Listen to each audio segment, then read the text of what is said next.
Right, hello Year 5, it's me Mr. A back with another quick update on your gardening project. I'm going to show you how things are progressing, and they are progressing in some ways.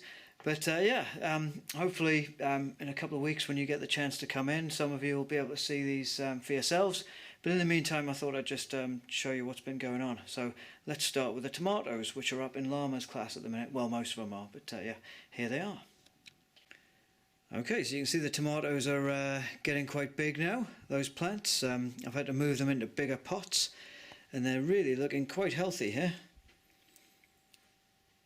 Very healthy indeed. And even on one of them we have some tomatoes coming through. Yeah, just tiny teeny ones at the moment, but they are there, and they'll keep growing. See, this is the most well-established plant that we've got, and there's already three tomatoes I can see on there. So that's the tomatoes. They're looking very nice. And out here on the field in the sweltering heat, let's look at the rest of it.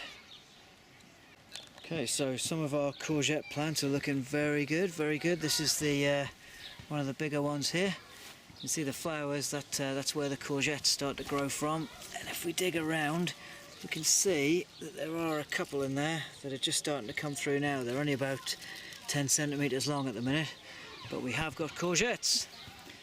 There's the potatoes, which are getting lots of water every day.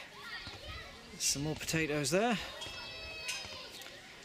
There's another courgette plant, and there's a little one coming through on there too, which you can see right there.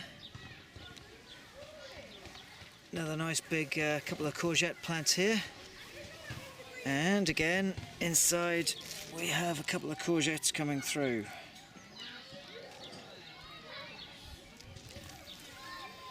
And there's this little one here which looks a little bit sorry for herself. Don't know what's happened there, but maybe something will come of it, I don't know. Alright, that's how things are going at the minute. Like I said, we've got some vegetables now, some tomatoes, some courgettes, and probably some potatoes going on under the surface there too. So I'll be back at a later date and give you another update. Take care everybody, bye bye.